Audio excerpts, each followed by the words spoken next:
Hey guys, it's Norm.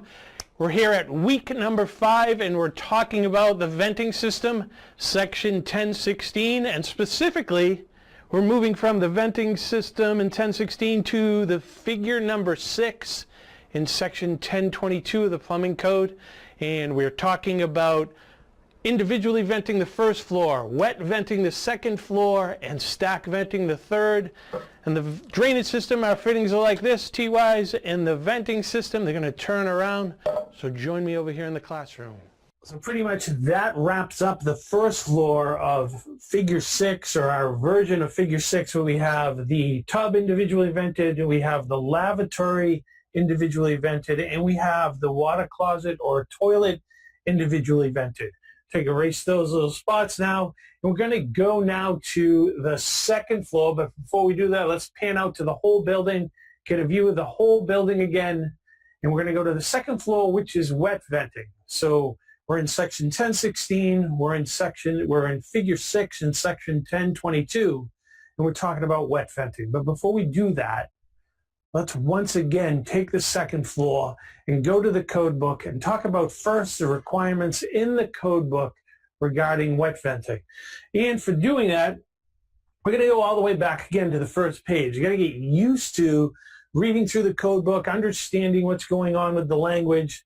Here's the section. We have section 3, section 4, section 5, section 6, section 7, 8, 9, and again, section 10, the Uniform Plumbing Code. We're just going to page through the code book, and we get to kind of the index. No numbers here. The pages aren't numbered. That's impossible for us to do with the way the code book is printed in the state. Long story. So we're going to be talking about, again, section 1016, vents and venting. So we'll page through some of the code book here. We have section 1015, which deals with sanitary, and then we get to section 1016, vents and venting. And this version of the code book happened to be page 194. And as we pan through this, you'll see prohibited venting, vent stacks and stack vents, another subject we'll cover later on. Vent terminals, extensions above the roof, another subject we'll cover later on. And then we get to this section where we talk about wet venting. And wet venting is what we're going to be dealing with figure 6 again in section 1022.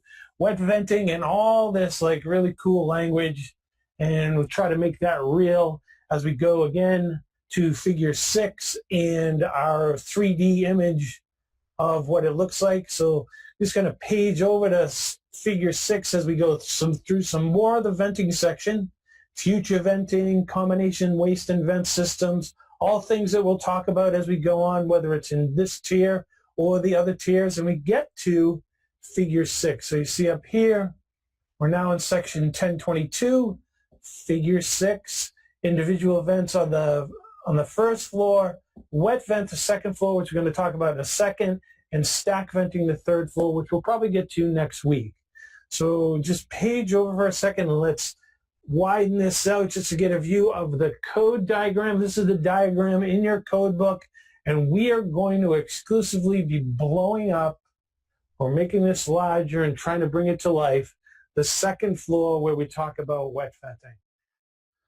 So let's now go back to the second floor, wet venting, figure 6. So we'll go here to our interactive board to the second floor. And down in here, we're looking at the second floor. Let me just bring our second floor up a little bit. You're seeing the second floor shot right in here. This is the piping just below the second floor. And what we're going to do is we're going to talk about a little bit about wet venting and the importance of wet venting. So one of the most important things when we're talking about wet venting, in this particular case of figure 6, is rolling the fitting up above the center line of the drain. So we're going to go, I'm going to show you what we're talking about here. I'm going to take this drawing and we're going to interactively move it around.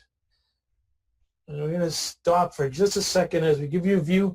And we're looking at these fittings right here. We're looking at the Y, a street 45 or an 8th bend, what you want to call it.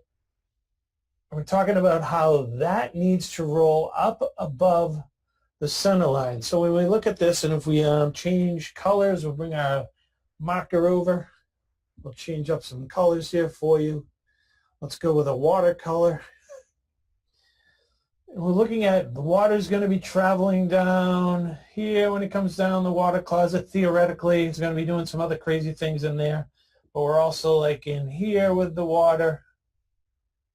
This is our trap filled with water. Got a nice trap seal going on. And then we'd have water coming down from the lavatory into here. Now what's going on here is we're rolling up a fitting because we're trying to keep air. We're trying to keep an airflow above the water line.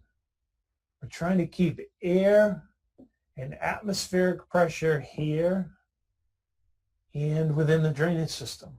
So what you're looking at there is the blue representing water, the orange representing air.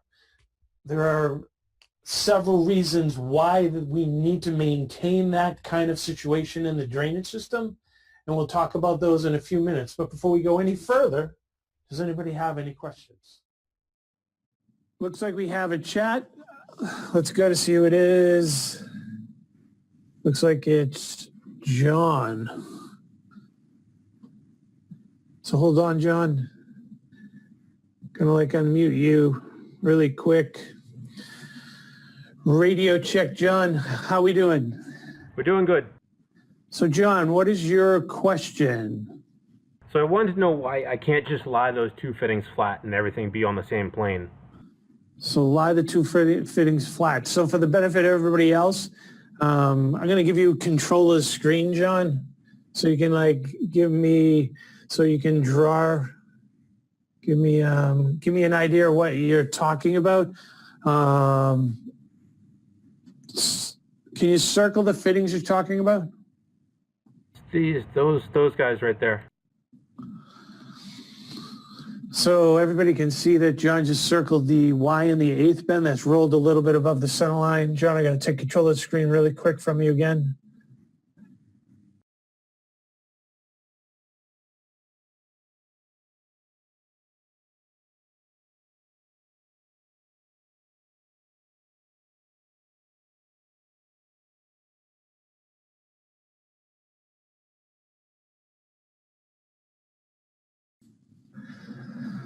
So, John, let's just take a look at the importance of why that's important to roll above. So if we can get a view, you guys are looking head on of these fittings. So these would be the fittings that John was talking about right in there.